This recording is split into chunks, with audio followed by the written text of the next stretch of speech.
नमस्ते सारस्वती देवे गौरवाणी प्रचारिणे निर्विशेष शून्यवादी पाश्चात्य देशतारिणे।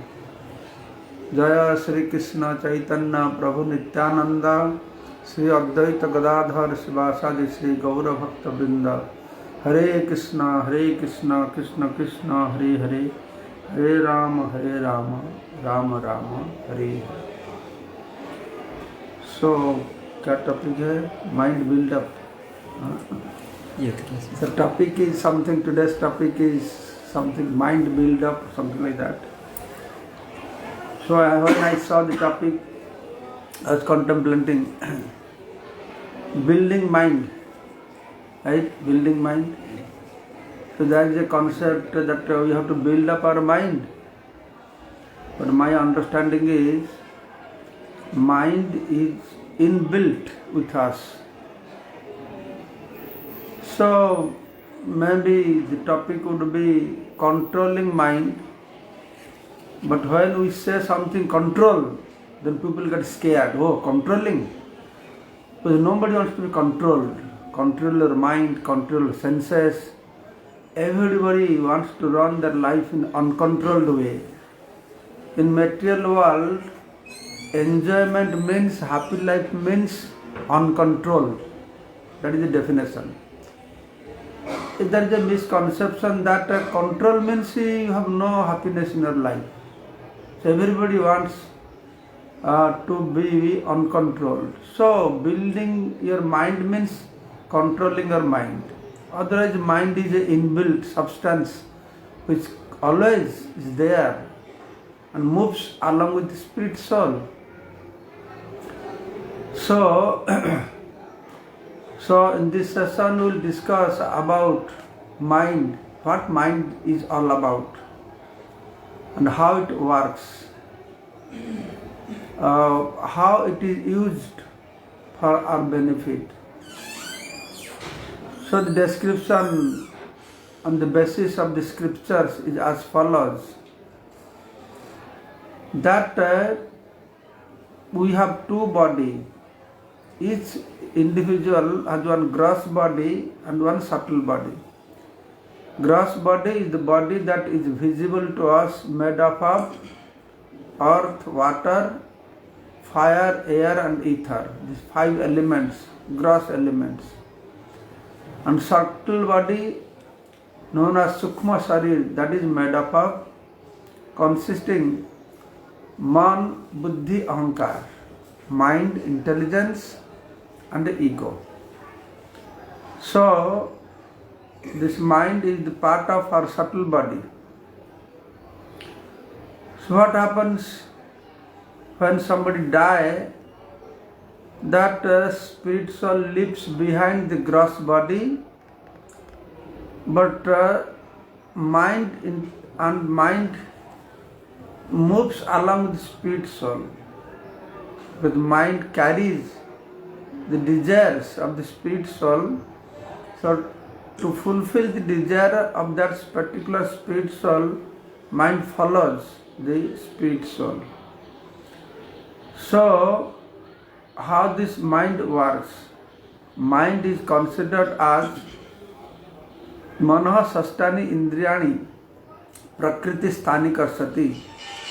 Mind is considered as sixth sense. Mana Sastani Indriyani Prakriti Sthani Karsati. We have 5 knowledge acquiring senses, that is eyes, nose, tongue, ears and skin. But mind also considered as a sense, because mind is the place that are called like powerhouse of all the senses. So it works like this. We have 5 knowledge acquiring senses and 5 working senses. Hand, feet, belly, mouth, genitals, they are all working senses. So it's very nicely arranged by the Supreme Personality of Godhead how things happens. It is not things are running very haphazardly, very systematically things are arranged. So, what is the role of mind in our life, in each and every living entity's life? What mind plays or how mind works? So, that has been described like this. For example, there is a nice flower.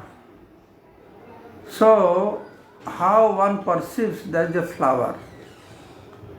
We don't perceive a flower through our ears or through our tongue. Ear, tongue, nose, eyes, skin. They are all knowledge acquiring senses. Through these senses, an individual being, he acquires knowledge. But for particular matter, substance, there is a corresponding knowledge acquiring senses. For example, somebody talking, speaking, singing, how can I understand that? I cannot understand through my nose or through my tongue if somebody is speaking. That sound. Sound can be perceived through our ears. So same way, as a form can be perceived, or we can acquire knowledge about a form through our eyes. If there is a smell, that can be recognized, understood through our nose. So in this way, there are different kinds of things which will be perceived by particular sense. So we have 5 senses. So I will give you an example of one sense through which we will understand the function of our mind. So the point is, if we see there is a rose flower, and I will understand there is a rose flower through my eyes. Eyes are my knowledge acquiring senses.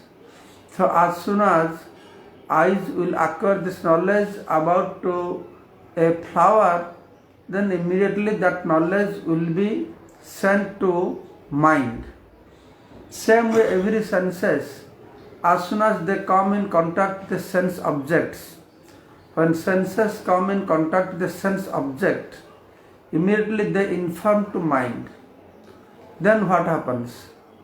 Once mind comes to know about a sense object, then mind will guide our working senses to perform particular activities.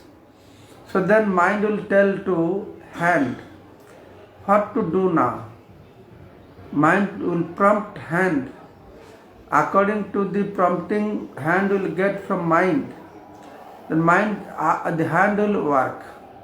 So hand will go and pluck the flower. So after plucking the flower, so what to do? Who will decide that? What to do with this flower? Then mind, higher than the mind is intelligence. Bhagavad Gita, Krishna has explained, Indriyani paranyahu, indriyabha parang manaha, manasatu parabuddhi. One should understand the senses are higher than the sense objects. Higher than the senses is mind. And higher than the mind is intelligence. So mind cannot act whimsically. Mind is always prompted by intelligence, because intelligence in a higher position than the mind. So mind will take guidance from intelligence. Then next is how our intelligence is working. What is methodology for our intelligence to work? Intelligence works under the direction of ego. Ego, all of us we know, the ego is not good. That's why we say, oh, he's an egoistic person. That means not good. But that is a wrong conception. The egoistic, to become egoistic is also good. That's why we have to understand that two kinds of ego. One is the real ego, one is false ego. The false real ego of the living entity is to understand and to accept and act on this platform of understanding that I am not this body, I am spirit soul. What is ego means? Ego means who am I? If I say I am a doctor, professor, Hindu, Muslim, Christian, that egoism is false ego. But real ego is I am spirit soul. As soon as one understands that I am spirit soul, then immediately he will understand the spirit soul is part and parcel of Krishna. Mama evansa jivaloke jivabhuta sanatana. So this ego is good. This is real ego, that we are part and parcel of Krishna, and the business of part and parcel is to serve the whole. Then we are situated in proper ego, then our activities will be nice. But what is false ego? False ego is ignorance about our real identity. That is false ego. When we think on the basis of this body, when we take ourselves, everything on the basis of this body, in relationship body, this bodily concept of life, that is false ego. When we think, I'm a man, I'm a boy, I'm a girl, I'm Indian, I'm American, that is false ego. So what happens? Two kinds of ego. So we have to see our activities are controlled by the guidance of our ego. What ego we have? According to our ego, our intelligence works. According to intelligence, our mind works. According to our mind, our senses works. According to our senses, our activities are performed. And according to our activities, then we get the result accordingly, good or bad. Of course, in either case, it is bondage, cause of bondage. Either good activities or bad activities, both are cause of bondage. So, we have to understand how to get out of this cause of bondage. That should be explored. So, what I was telling about performance of activities, if there is sense objects perceived by eyes, that there is a flower, then eyes will inform to mind. So mind will tell hand working senses to pluck. But what to do with that flower? Then mind will take guidance from intelligence, and intelligence will be prompted by ego.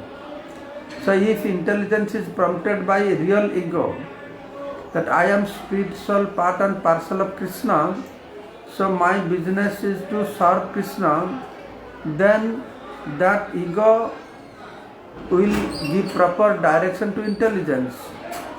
That is called as Abhishuddha Buddha. That is called as pure intelligence, uncontaminated intelligence.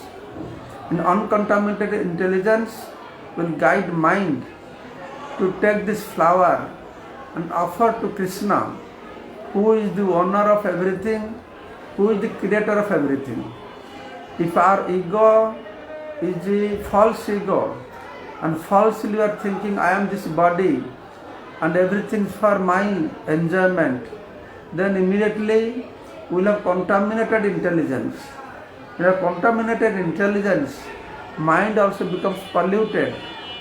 Contaminated intelligence cannot properly guide the mind. As a result, mind becomes uncontrolled. So this mind, polluted mind, uncontrolled mind, so that mind will tell hand that you please take this flower, either you smell it or you give it to your friend or whomever you like. So this is how mind is working, and mind is always with us. Mind is always with us. So what we have to do? Bhagavad Gita, Krishna is saying, a controlled mind is your friend, uncontrolled mind is your enemy. That is very important. Uncontrolled mind is your enemy. But the problem is,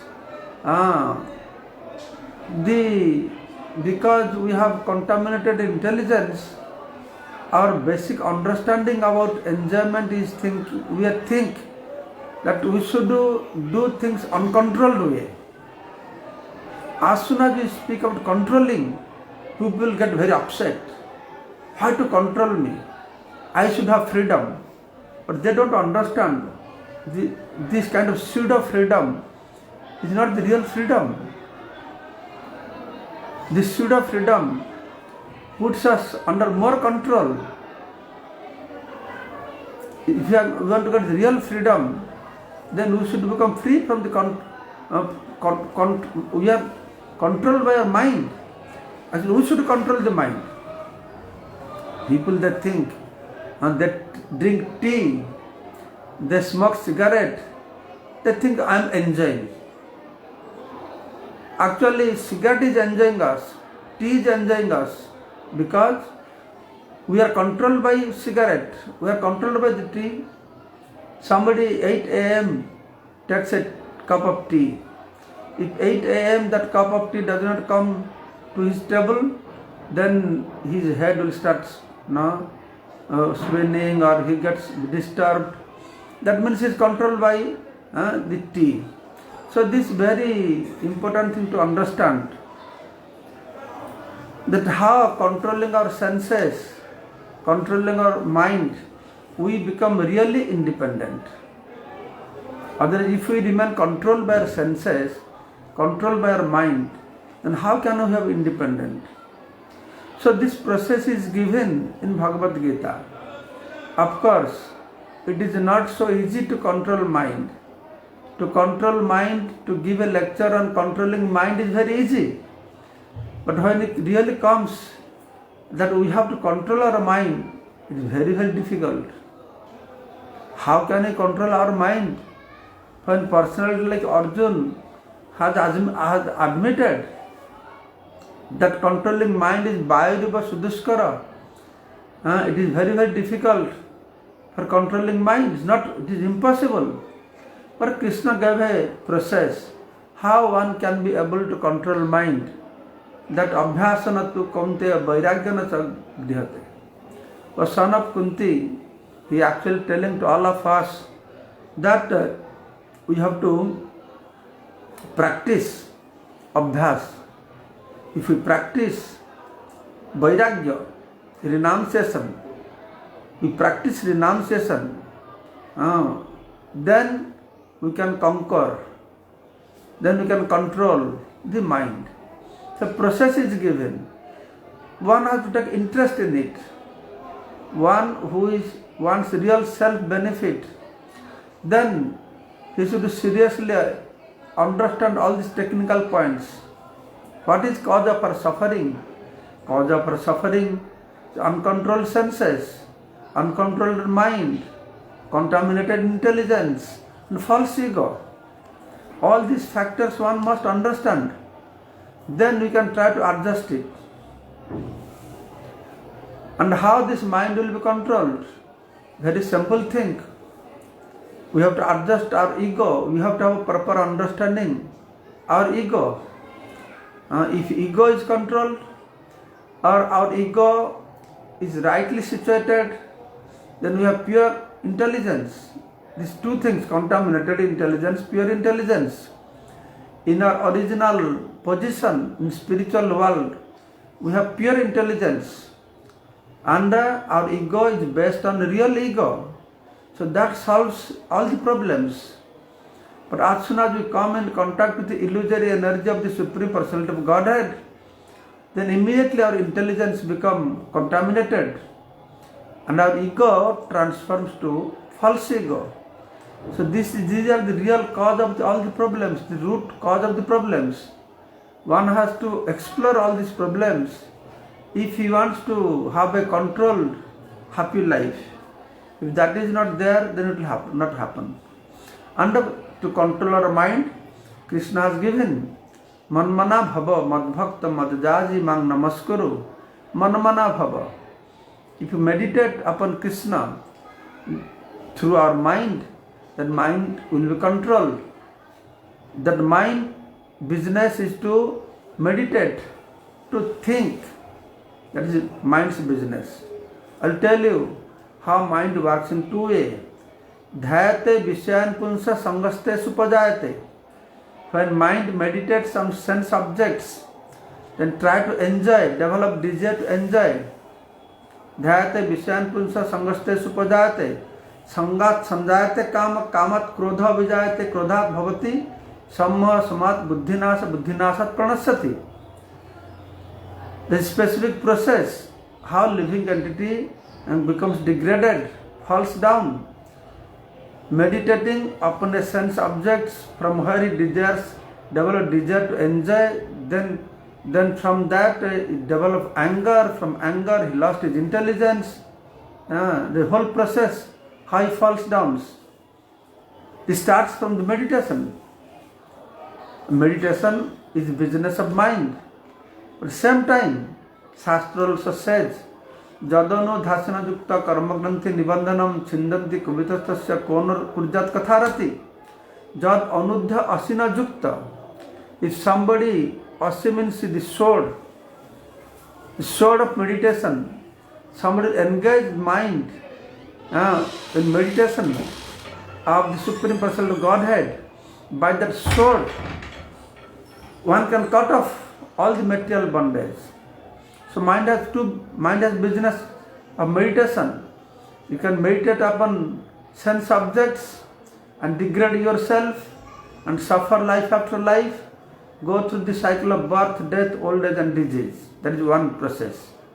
And same mind can help us when we meditate. Anudha means to meditate. Jadanu dhyasana yukta karma granthi nibandhanam. All the knots of material bondage will cut off if you meditate upon the Supreme Personality of Godhead. Kona kurjat katharati. Who will not develop taste listening about that Supreme Personality of Godhead, by whose blessings, by the process will become free from this material bondage. So this is the secret given in the spiritual science and the scriptures. So the whole Bhagavad Gita is meant for this purpose, to control the mind. That was the beginning problem, the root problem of Arjuna. The mind is not controlled. And he accepted that. And Krishna also says that yes, he reconfirmed. It is not so easy to control the mind. And the whole teachings of Bhagavad Gita is how to control the mind. The whole human society, human civilization will become very peaceful, blissful by following the simple process of controlling our mind. And of course, many people are trying to control their mind in different processes through asana, pranayama. Yogis are trying to control their mind. But we have seen big yogis like Saubhari Rishi, who was doing meditation to control his mind for how many years? 60,000 years. But he fell down. He could not control. So that's the best process is that we meditate upon the Supreme Personality of Godhead. Through chanting and hearing and reciting, the whole process of Bhakti Yoga, the whole Bhakti Yoga life is created for this purpose. Very easy process to control the mind. Mind cannot remain vacant. Senses always they're active. You cannot become free from desire. Always mind will have the desire. Always senses will like to get some sense gratification. But what we have to do? We have to fill up with good desires. We have to fill up the senses with good sense gratification. That's a Bhagavad Gita Krishna saying that parang dushta nivartante. When our senses or mind, they get better taste, then they will give up this material tastes also.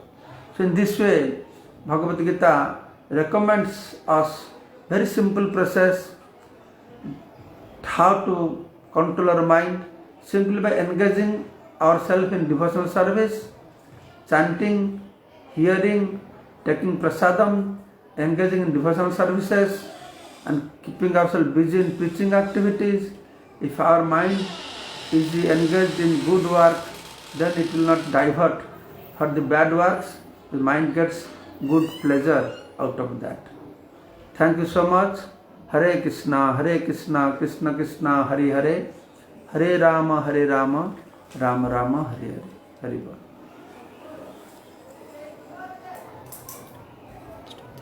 Finish?